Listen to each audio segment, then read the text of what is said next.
வணக்கம். நடப்பு அரசியல்ல பல தலைச்சுத்திர விஷயங்கள்லாம் நடந்துட்டு இருக்கு அப்படின்னு சொல்லணும். இதுவரைக்கும் திமுக ஆட்சியில சட்டம் ஒழுங்கு சரியில்லை, அது சரியில்லை, அதிமுக சரியில்லை, திமுக சரியில்லை, எல்லாமே ஊழல் கட்சி தான். காவல்துறை எந்த நடவடிக்கையும் எடுக்கிறது இல்ல, காவல்துறை குற்றவாளிகளை தப்பிக்க விடுது, ஒரு மாற்று வேணும் மாற்று வேணும் அப்படின்ட்டு நாம கதறி துடிச்சு நாம தான் ஒரு மாற்றுன்னு மக்கள் மனசுல பதிய வைக்கும் போது இல்ல இல்ல அப்படின்னு அப்படியே நம்ம வாக்குகளை அறுவடை செஞ்சுட்டு போனது, பறிச்சுட்டு போனதுதான் தாவிக கட்சி அப்படிங்கிற ஒரு பெருத்த குற்றச்சாட்டை நான் இன்னும் பயங்கரமா வைக்கிறேன் அப்படிதான் சொல்லணும். அப்படி இருக்கும்போது இப்ப ஆட்சிக்கு வந்துடுச்சு. எங்க பார்த்தாலும் பல பிரச்சனைகள். இப்ப பாத்தீங்கன்னா ஒரு இடத்துல டூருக்கு போயிருக்காங்க ஒரு குடும்பம், போயிட்டு பார்க்கும்போது, சுற்றுலா போயிட்டு பார்க்கும்போது கிட்டத்தட்ட 25 பவுன் தங்க நகைகள் கொள்ளையடிக்கப்பட்டிருக்கு அப்படின்னு ஒரு செய்தி வருது. அதுக்கு பிறகு பாத்தீங்கன்னா 2 மாணவர்கள் போதையில கூட இருந்த மாணவனையே கொலை பண்ணியிருக்காங்க அப்படின்னு ஒரு செய்தி காணொலி பார்க்க நேர்ந்தது. அது எப்ப நடந்ததுன்னு தெரியல, இப்பதான் நடந்ததா அதுல ஆனா சொல்லப்படுது. அதுக்கப்புறம் பாத்தீங்கன்னா எங்க பார்த்தாலும் ஒரு மாவட்ட செயலாளர், ஏன் தாவேகா கட்சியில பொதுமக்களோ இல்ல சாதாரண சாமானியனோ செய்யும் குற்றங்களை விட தாவேகா கட்சியினை சார்ந்தவர்கள் செய்யற குற்றங்கள் தான் படுபயங்கரமா இருக்குது அப்படின்னு சொல்லணும். அதோட அளவுகோல் எப்படியும் திமுக அதிமுக பீட் பண்ணிட்டு முன்னேறி தள்ளிடும் அப்படிங்கிற மாதிரி தான் இருக்கு. ஏன்னு பாத்தீங்கன்னா ஒரு காணொலி பார்க்க நேருது. ஜெயிச்ச புதுசுல, அதாவது அவர் 108 ஆம்புலன்ஸ் சிம்பலோட ஜெயிச்சார் இல்லையா, நம்மள எப்படியும் தீவிர அவசர சிகிச்சையிலே வச்சிருப்பாருங்கிறத சிம்பாலிக்கா உணர்த்துற மாதிரியே 108ல ஜெயிக்கும் போதே அந்த இரவே பட்டாசு கொளுத்தி அந்த ஒரு பகுதியே எரிச்சு விட்டுட்டாங்க. அப்புறம் பட்டாசை தூக்கி விசிறி அடிச்சு பல பேருக்கு காயம் அப்படி இப்படின்னு வந்துச்சு. நடு ரோட்ல என்ன பண்ணாங்கன்னா போக்குவரத்து பஸ், அரசு பஸ்களை நிப்பாட்டி பைக்ல இருந்து ஆடி அதை கோமாளித்தனம் பண்ணி அதுல ஒரு பாதிப்பை கொடுத்தாங்க. இன்னும் ஒரு கேங் என்ன பண்ணுச்சுன்னா மலையிலேயே பேருந்து நிலையத்தை ஜீப்ல சுத்தி சுத்தி அட்ராசிட்டி பண்ணாங்க. இப்படி போயிட்டு இருந்தது. இப்ப பாத்தீங்கன்னா சமீபத்துல பாத்தீங்கன்னா ஒரு நேத்து முந்த நேரத்தை பாத்தீங்கன்னா ஏதோ ஒரு மாவட்ட செயலாளருக்கு பிறந்த நாளாம், நடு ரோட்ல பட்டாசு வெட்டி இதே மாதிரி போக்குவரத்துக்கு இடையூறு பண்ணி அவ்வளவு அட்ராசிட்டி பண்றாங்க. இன்னொரு காணொலி பார்க்க நேர்ந்தது. லெப்ட் பாண்டின்னு சொல்ற ஆள் பஸ் மறிச்சு அந்த பஸ் டிரைவரோட அரசு போக்குவரத்து கழகமா இல்ல பெரிய இந்த தனியார் பேருந்தாருன்னு தெரியல, என்ன விஷயமும் தெரியல, ஆனா நிப்பாட்டி ரகலை பண்ற மாதிரி அது ஒரு காட்சி வந்தது. போக்குவரத்து காவல்துறை சமாதானம் பண்ணி கூட அந்த போக்குவரத்து காவல்துறையே கையை தட்டி விட்டு உதாசீனப்படுத்தி மரியாதை குறைவா பேசி அந்த டிரைவர்கிட்ட சண்டை போடுற காட்சியை பார்க்க முடிஞ்சுது. அதுக்கு மேல என்னன்னு பாத்தீங்கன்னா பண மோசடி. ஒரு சரவணன் அப்படிங்கிற ஒரு ஆளும் பர்வேஷ் அப்படிங்கிற ஒரு அதுல நிர்வாகிகளும் சேர்ந்து மக்களுக்கு அதை தாரோம் இதை தாரோன்ட்டு நிதி திரட்டி ஏமாற்றியதா, கோடிகள்ல ஏமாற்றியதா புகார் இப்போ நாக்பூர் காவல்துறையால கைது செய்யப்பட்டிருக்காங்க. அதான் பேரதிசயம். கைது செய்தோன்னா நான் கூட அதிர்ந்து போயிட்டேன். என்னடா புதிதா பொறுப்பேற்ற ஆட்சியாளர் என்ன ரொம்ப தன்னுடைய கட்சின்னு கூட பார்க்காம காவல்துறை செயல்பட விட்டுருக்காரா, இல்ல காவல்துறை தான் நல்லவங்களா மாறிட்டாங்களா? இவங்க எப்பவுமே யார் ஆட்சி, அதாவது ஆட்சியாளர்களா இருக்காங்களோ, யார் நடப்பு ஆட்சி தலைவராக இருக்காங்களோ அவங்களுக்கு தானே செம்பு தூக்குவாங்க. 500க்கும் 1000த்துக்குமே அலைஞ்சு போய் குற்றவாளிகளை தப்பிக்க விடுவாங்களே, இவங்க எப்படி ஆளுங்கட்சியோட நிர்வாகியை கைது பண்ணுவாங்கன்னு நான் கூட ரொம்ப யோசிச்சு பார்த்தா நாக்பூர் காவல்துறை தான் கைது பண்ணியிருக்கு. நம்ம காவல்துறை கண்டிப்பா அவங்கள வாங்கிட்டு விட்டுரும் அப்படிங்கிறத நம்ம நம்புவோமாக. இதுதான் நடக்கும், வேணா எழுதி வச்சுக்கோங்க. அடுத்தது பாத்தீங்கன்னா இன்னொரு இடத்துல பாத்தீங்கன்னா நான் எவ்வளவு எளிமையானவன் தெரியுமா, நான் பஸ்லயே பிரயாணம் பண்றேன். நான் ஜெயிச்ச பிறகும் கூட நான் எப்படி போறேன் பாத்தீங்களா, செருப்பு கூட போட மாட்டேன், எறும்புக்கு கூட நான் பாதகம் பண்ண மாட்டேன் அப்படின்னு சொல்லிட்டு தெண்டல்குமார் அப்படிங்கிற ஒரு ஆள் பஸ்ல பிரயாணம் பண்ற மாதிரி அப்படியே ஒரு ரீல்ஸ் தான், ரீல்ஸ் சைத்தியங்கள் தானே ரீல்ஸ் போட்டுட்டு இருக்கு. லாஸ்ட் கடைசியில பார்த்தா எங்களுடைய நாம் தமிழர் கட்சி செய்தி தொடர்பாளர் அண்ணன் பாக்கியராஜ் அவர்கள் அம்பலப்படுத்தி விட்டுட்டாரு. இந்த ஆளு ஏற்கனவே நாம் தமிழர்ல பயணப்பட்ட ஆளுதான். பண விவகாரத்துல இவர் மேல குற்றச்சாட்டு வந்தனால 2020ல இவர்கிட்ட ஒழுங்கு நடவடிக்கை எடுத்து நம்முடைய கட்சியை விட்டு நீக்கிட்டோம். இவர் எளிமையும் கிடையாது, ஒண்ணும் கிடையாது, நல்ல பணத்தை சுருட்டுற ஆளுதான். அப்புறம் அதுவும் வெளியில தெரிஞ்சு போச்சு, கார்ல சுத்துற ஆளுதான், சும்மா ரீல்ஸுக்காக பஸ்ல ஏறி செருப்பு இல்லாம நடக்கிற மாதிரி ஒரு நடிப்பு நடிக்கிறாங்க. அதாவது திரையிலும் தரையிலும் இவர்கள் தலைவர் படுபயங்கரமா நடிப்பாருன்னா இந்த துணை ஆர்டிஸ்டுகள் சொல்லிருக்கக்கூடிய இவர்களும் அவருக்கு குறையாம நடிப்பாங்க. குணச்சித்திர வேடத்துல நடிப்பாங்க, ரவுடி வேடத்துல நடிப்பாங்க, கட்ட பஞ்சாயத்து, கொலை கொள்ளை எல்லாத்துலயும் நடிப்பாங்க. பொய் குற்றச்சாட்டு எல்லாம் கிடையாது, ஆதாரபூர்வமான உண்மையா இருக்குது. அதாவது செய்தி, அதாவது ஆதாரபூர்வமான பத்திரிகை வெளியிட்ட செய்தி என்னன்னா, கிட்டத்தட்ட 47 வேட்பாளர்கள், தாவேகா வேட்பாளர்கள் வந்து குற்ற பின்னணி கொண்டவர்கள். கொலை, கொள்ளை, கற்பழிப்பு, பாலியல் வன்கொடுமை, தொல்லை, கட்ட பஞ்சாயத்து, ரவுடிசம், கந்துவட்டி எல்லாத்துலயுமே வழக்குகள் வாங்கிய குற்றவாளிகள் அப்படிங்கறத வந்து புட்டு வச்சிருக்காங்க. ஆனா இவங்களெல்லாம் சேர்த்துக்கிட்டு எப்படிதான் வந்து, அதாவது லாட்டரி சீட்டு மன்னர்கள், பிளாக் டிக்கெட் மன்னர்கள், ஊழல் அமைச்சர்கள், இது மாதிரி ஆட்களை எல்லாம் சேர்த்துக்கிட்டு, இந்த மாதிரி போக்கிரித்தனம் பண்ண நிர்வாகிகள், வேட்பாளர்கள் எல்லாம் சேர்த்துக்கிட்டு எப்படி தன்னைத்தானே ஒரு தூய சக்தின்னு ஒரு ஆள் பிரகடனப்படுத்தினாருங்கிறது, கூசாம சொல்றாருங்கிறது தான் நமக்கு தெரியல. இவ்வளவு அம்பலப்படுத்தியும் ஆதாரபூர்வமா ஆவணத்தோட பத்திரிகைகள் வெளிப்படுத்தி கூட தன்னை ஒரு தூய சக்தின்னு சொல்றாரு. இப்ப தீய சக்தின்னு சொன்ன திமுக புண்ணியத்துலதான் அரசாட்சியை அமைச்சிருக்காரு. இப்படிப்பட்டவர் எப்படி வந்து சாத்தான் வேதம் ஓதுறதுன்னு சொல்லுவாங்க இல்லையா, அது மாதிரியே ஒரு கிறிஸ்தவ பேரை வச்சுக்கிட்டு நடமாடுற ஒரு சாத்தானிய குணமா தான் நான் என்னால இதை பார்க்க முடியுது. இப்படி போயிட்டு இருக்குது. அடுத்தது பாத்தீங்கன்னா இன்னும் பல அதாவது இன்னொரு திருச்சி மேற்கோ சேலம் மேற்கோ ஒரு எம்எல்ஏ லட்சுமணன்ங்கிறவருக்கு மேல என்ன புகார் இப்ப வந்திருக்குன்னா, இவர் ஏற்கனவே அரசு பணியில இருக்கும்போது அங்க பணம் கையாடல் பண்ணியதால, கையூட்டு பெற்றதால இவர் பணி நீக்கம் செய்யப்பட்டவர். இப்படி வந்து அதாவது குற்றம் செஞ்சு அது நிரூபிக்கப்பட்டு பணி நீக்கம் செய்யப்பட்டிருந்தா தேர்தலில் நிக்கவே கூடாது. அதுக்கு அந்த அபிடவிட்ல, அந்த பிரமாண பத்திரத்துல வந்து தாக்கல் பண்ணியிருக்கணும். அதை மறைச்சிருக்காரு அப்படிங்கிறத இப்ப வந்து புகாரா எழுப்பி அதை கொண்டு வந்திருக்காங்க. இப்படி எல்லாருமே ஜெயிச்சவங்களும் சரிதான், அந்த கட்சியில இருக்கிறவங்களும் சரிதான், அடிமட்ட புள்ளிங்கோக்கள் வரைக்கும் ஏதாவது ஒரு அட்ராசிட்டி பண்ற இதுலதான் இருக்குது. மொத்தத்துல ஒரு தீயவர்கள் கூட்டத்துக்கு ஒரு தீய சக்தி தலைமையானதான் நம்ம பார்க்க முடியுது. இவ்வளவு நாளும் வந்து திருடர்களுக்கான தலைவர்களை தேர்ந்தெடுத்தாங்க, நாமளும் அவங்க கிட்ட மாட்டிக்கிட்டு செத்தோம். இப்போ பைத்தியம், நடிகர்கள், என்னது ரவுஸ் பண்றவங்க, அயோக்கியர்கள், அதே திருட்டு கும்பல்கள் எல்லாம் சேர்ந்து ஒரு இது கிடைக்கும் தெரியுமா. நான் ஏற்கனவே சொன்ன மாதிரி காங்கிரஸ், திமுக, பாஜக, அதிமுக நாளையும் கலந்த கலவைதான் இந்த தாவேகான்னு என்னைக்கே சொன்னேன்ல. அதே மாதிரி திருடர்கள்ட்ட இருந்து நாம தப்பிச்சு இப்போ ஒரு பைத்தியக்கார கூட்டத்துல மட்டும் இல்ல, அதே திருட்டு புத்தி உள்ள ஒரு கூட்டத்திலேயே நம்ம சேர்ந்துக்கிட்டோம். இது வந்து டபுள் ட்ரிபிள் டோஸ்ல 10 மடங்கு அநியாயம் பெருத்த ஒரு கட்சியாதான், அதோட அரசாட்சியாதான் என்னால பார்க்க முடியுது. ஏன்னா இப்பேற்பட்ட குணநலன் கொண்டவங்க உங்களுக்கு ஒரு தூய ஆட்சி எப்படி தருவாங்கன்னு நீங்க நம்புறீங்க? எப்படி இவங்க தூய சக்தியா விரும்புவாங்க? அப்போ ஒரு ஆடு, ஒரு நரி இல்ல ஓனாய் வந்து ஆட்டுத்தோல் போத்திக்கிட்டு உங்களை வந்து ஏமாத்தி இருக்கு, பசுத்தோல் போத்திட்டு வந்திருக்கு, நீங்க ஏமாந்துட்டீங்க அப்படின்னு சொல்றதா, இல்ல நீங்களே அந்த ஓனாய் கூட்டத்து ஆட்கள் தான், நீங்க உங்களுக்கான தலைவனை தான் தேர்ந்தெடுத்திருக்கீங்க, பெரும்பாலான உங்கள் புத்திகள், உங்கள் செயல்பாடுகள் எப்படி இருந்ததோ அதை யார் செய்யறாங்களோ, அதை யார் ஊக்குவிக்கிறாங்களோ, யார் ஆட்சியில நாம இப்படி நடந்துகிட்டா கண்டுக்க மாட்டாங்களோ அப்பேற்பட்ட தலைவனை தான் நீங்க எடுத்துக்கிட்டதா நான் நினைச்சுக்கிறேன். இவருடைய மாற்று அப்படிங்கிறது இவருடைய ட்ரெஸ்ல தான் மாறி இருக்கே தவிர, ட்ரெஸ் கோட்ல தான். அதாவது அரசியல்வாதினாலே ஒரு வேட்டி சட்டை வெள்ளையும் சொல்லையுமா தன்னை காட்டிட்டு அவ்வளவு அயோக்கியத்தனம் பண்ணுவாங்க. அந்த வெள்ளை வேட்டிக்கும் வெள்ளை நிறத்துக்கும் அவங்க வாழ்ற வாழ்க்கைக்கும் ஆட்சி செய்யற முறைமைக்கும் சம்பந்தமே இருக்காது. இருட்டுல திருட என்ன செய்வானோ அந்த வேலையை தான் செய்வாங்க. ஆனா வெளியில வெள்ளையும் சொல்லையுமா அலைவாங்க.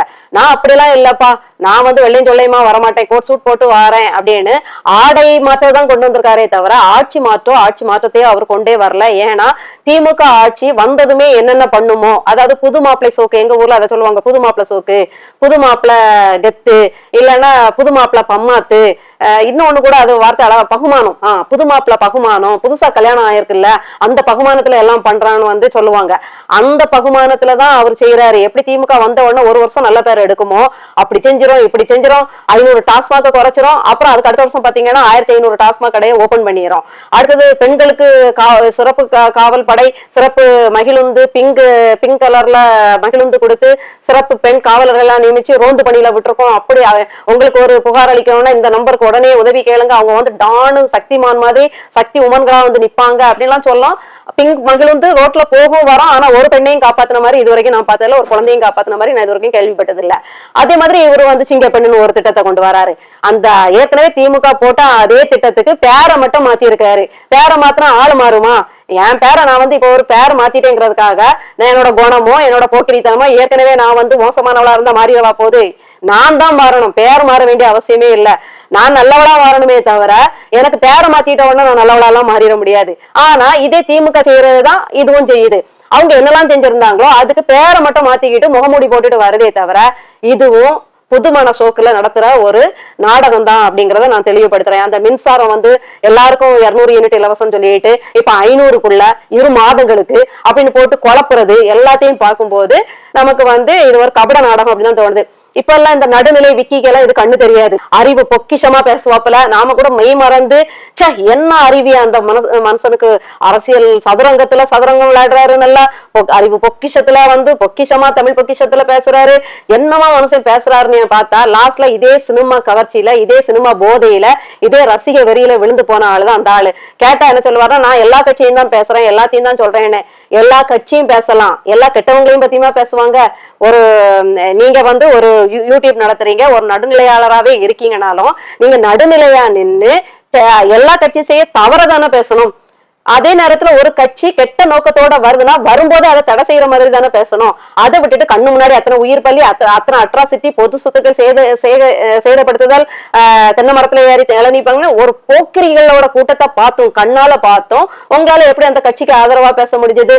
அதாவது நீங்க நடுநிலையாளரா இருந்தாலுமே எப்படி ஒரு அதே மாதிரிதான் அண்ணாமலை வந்து இந்த டிஎம்கே ஃபைல்ஸ் எல்லாம் வெளியிடும் போது அப்பவும் அப்படிதான் ரொம்ப புலகாங்கிதம் அணிஞ்சு அது பேசுறது.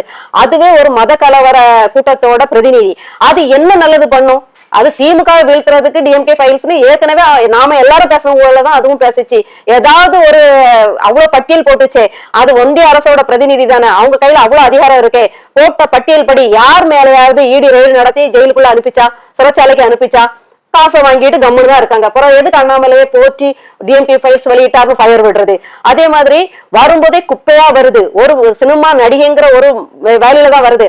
அந்த கட்சி சொன்ன கோட்பாடு என்ன, சொன்ன கொள்கை என்ன, என்ன செயல் திட்டம் பெருசா வச்சிருந்தது?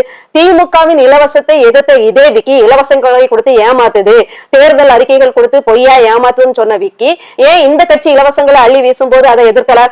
நீங்க திமுக மாதிரி இலவசங்களை அள்ளி ஏன் ஏதோ பெரிய என்ன சொல்றது, தன்னுடைய தமிழ் பொக்கிஷம், அரசியல் சதுரங்கம் எல்லாத்துலயுமே உலகளாவிய அரசியல பேசக்கூடிய இந்த ஆளு, பங்கு சந்தையில நடக்கக்கூடிய இது நுணுக்கங்களை கூட அப்படி நுட்பமா பேசுற இந்த ஆளுக்கு இந்த கட்சி மட்டும் இவ்வளவு ஒரு போக்கிரித்தனமா வருது, சினிமா போதையில வருது, இங்க கொள்கை இல்ல, இதுவும் திமுக மாதிரி இலவசங்களை அறிவிக்குதுன்னா இதுவும் ஏமாத்தம், ஏன் கண்டுபிடிக்க தெரியல? ஏன் வந்து இதுல வந்து 47 வேட்பாளர்கள் கிட்டத்தட்ட வழக்கு வாங்கியிருக்காங்க, குற்ற பின்னணி உள்ளவர்கள்னு தெரிஞ்சும் ஏன் ஆதரவு தெரிவிச்சது? கேட்டா வந்து நான் எல்லாத்தையும் பேசுவேன் அப்படின்னு சொல்லலாம்.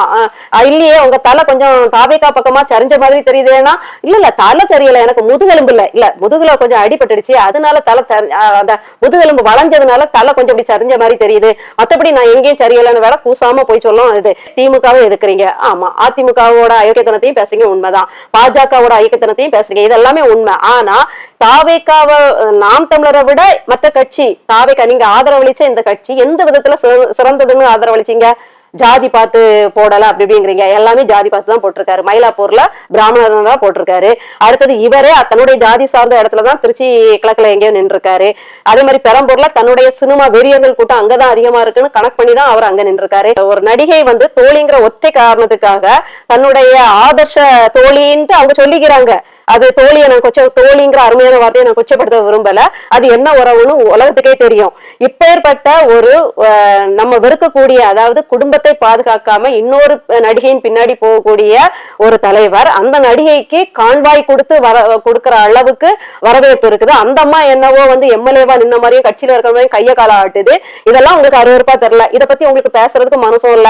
இதெல்லாம் செய்யக்கூடிய ஒரு தலைவர் உங்களுக்கு ரொம்ப புனிதரா தெரிகிறாரு. அப்போ நீங்களும் அந்த ஆதவ் அர்ஜுனாவோட அந்த கார்பரேட் அந்த வியூகத்துக்குள்ள அந்த என்ன சொல்றது, அவங்க எல்லாம் யூடியூப் சேனல்கள் எல்லாம் விலைக்கு வாங்கியிருக்காங்கன்னு சொன்னதெல்லாம் இப்ப உண்மைதானோ? ஏன்னா இவ்வளவு தப்புகள் இருந்தும் எல்லாரோட தப்புகளையும் சொல்றீங்க. நாம் தமிழர்ல ஸ்டாலின் அவர்களை போய் சந்திச்சதுதான் பெரிய குற்றமா எடுத்து இந்த ஆளும் பேசுறாப்புல. அந்த ஒரு குற்றத்துல நாம் தமிழர் கட்சியே முற்றிலும் ஓட்டு போட முடியாத அளவுக்கு, ஆதரவு தெரிவிக்க முடியாத அளவுக்கு குற்ற கட்சி ஆயிடுச்சா? ஒரே ஒரு நபரை போய் சந்திச்சதுல. ஏன் இப்ப வந்து வரிசையா எல்லாரையும் போய் சந்திச்சுட்டாரு, அதுக்கு மட்டும் பெருமையா பேசுறீங்க? ஒரு நபரை போய் சந்திச்சதுல குற்றவாளி ஆயிட்டாரு, அவர் பிரஸ் மீட்ல உதிர்க்கிற வார்த்தையில குற்றவாளி ஆயிட்டாரு. இதனால நாட்டு நலனுக்கு ஏதாவது கேடு வரப்போகுதா? இதனால அவரோட கொள்கைக்கும் அவருடைய செயல் திட்டத்துக்கும் ஏதாவது பாதகம் வரப்போகுதா? ஒரு தலைவரை அவருடைய நோக்கம் என்ன, அவர் கொண்டு வர திட்டம் என்ன, அவருடைய ஆட்சி வரைவு என்ன, அதன் அடிப்படையில தானே நீங்க தேர்வு பண்ணணும். ஒரு மூணே காரியத்தை வச்சு நீங்க வந்து நாம் தமிழரோட பக்கம் நிக்காம வெறும் சினிமா மோகத்துல எந்த கொள்கையும் இல்லாம 4 பஞ்சு டயலாக் பேசுறது, நாம் தமிழர் சொன்ன டயலாக்கே பேசிட்டு இலவசங்களே அள்ளி வீசிட்டு இப்ப நிதி இல்லைன்னு சல்சாப்பு சொல்ற ஒரு தலைவர் பக்கம் எப்படி உங்களால நிக்க? அப்போ அறிவுக்கும் அரசியல் தேர்வுக்கும் சம்பந்தம் இல்ல, படிப்புக்கும் புத்திசாலித்தனத்துக்கும் சம்பந்தம் இல்ல. நான் இப்போ வைக்கிற ஒரே கேள்வி, நீங்க எந்த அளவுகோலை வைத்து ஒருத்தர அளவீடு செய்யறீங்களோ அதே அளவுகோலை எல்லாருக்கும் வைங்க. நாம் தமிழர் கட்சினா அண்ணன் சீமானுக்குன்னு தனி அளவுகோல் வைக்கிறீங்க, தாவேகா கட்சினா அதுக்கு தனி அளவுகோல் வைக்கிறீங்க, திமுகனா அதுக்கு தனி அளவுகோல் வைக்கிறீங்க, அதிமுகனா அதுக்கு தனி அளவுகோல் வைக்கிறீங்க. அப்படி வைக்காதீங்க. தேர்வுங்கிறது ஒரே அளவுகோல் அடிப்படையில் தான் இருக்கணும். அஞ்சு கட்சி கலங்கானுதான், 5 கட்சிக்கும் ஒரே அளவுகோல் வைங்க. அந்த அளவுகோல்ல லீஸ்டா யார் வராங்க, அதாவது லீஸ்ட் ஆபத்து உள்ளவராக, நீங்க யார் நமக்கு அதிக ஆபத்தோ அவங்களதான் நம்ம புறந்தள்ளணும். நீங்க வைக்கிற அளவுகோல்ல அயோக்கியத்தனத்துக்கோ இல்ல கெட்டதுக்கோ இல்ல கொள்கையற்றதுக்கோ இல்லைன்னா செயல் திட்டங்கள் மக்கள் நலனுக்கு எதிரான குணங்கள் அவருக்கு இருக்குது அப்படிங்கிற அளவுகோல் எல்லாம் வச்சீங்கன்னா அதுல யாரு மிக குறைவான மதிப்பெண் அயோக்கியத்தனங்களுக்கோ இல்ல கெட்ட செயல்களுக்கு யாரு குறைவான மதிப்பெண்கள் பெறாதோ அவருதான் குறைந்தபட்ச நேர்மையான மனுஷன் அர்த்தம். அப்போ உங்க அளவுகோல் எல்லாருக்கும் ஒரே மாதிரி இருக்கணும். ஒருத்தரை இதுலதான் பணத்துல நிர்ணயிக்கீங்களா, அப்ப எல்லாரையும் நிர்ணயிங்க. அதுலயும் நாம் தமிழர் தான் லீஸ்ட், அதாவது பண மோசடியில தாவேக திமுக குறையாம வந்திருக்கு, அதுலயும் அண்ணன் தான் லீஸ்டா இருப்பாரு. அதே மாதிரி கொள்கை உயரிய கொள்கையா இல்ல கொள்கையே இல்லையான்னு பார்க்கும்போது மற்ற கட்சிகள்லாம் கொள்கை உயரியதா இருந்தது, ஆனா கொள்கையை சாகடிச்சிட்டாங்க. புதுசா வந்த கட்சிக்கு கொள்கையே கிடையாது, ஆனா இங்க நிரம்பி இருக்கு. அடுத்தது செயல் திட்டங்கள் பாத்தீங்கன்னா மற்ற கட்சிகள் எல்லாம் செயல் திட்டங்கள் முறையில கார்பரேட்டுகளை தான் வளர்த்து விட்டுச்சு, ஆனா இங்க முழுக்க கார்பரேட்டுக்கு எதிராக மக்கள் நல திட்டங்களே இவர் வச்சிருக்காரு. இங்க அந்த திட்டங்கள் எதுவுமே இல்ல, நாம் தமிழர் தான் காப்பி அடிக்கிறாரு. இப்படி நீங்க வைக்கிற அளவுகோல் படி ஒரே அளவுகோலை வச்சு நீங்க 5 பேருக்கும் வச்சு பாத்தீங்கன்னாலும் அண்ணன் சீமான் அவர்கள் தான் அதுல வெற்றி பெறுவாரு. அந்த அளவுகோல் படி பார்த்தா நீங்க ஒவ்வொருத்தருக்கும் ஒவ்வொரு அளவுகோலை வச்சு உங்களுக்கு சாதகமான ஆட்களுக்கு தலையாட்டணும்னு முடிவு பண்ணிட்டு அதுக்கு பிறகு உட்கார்ந்து அறிவாளித்தனமா பேசுனீங்கன்னா நீங்களும் அம்பலப்பட்டு போனீர்கள் அப்படிங்கறதான் நான் இதுல சொல்லி முடிக்கிறேன்.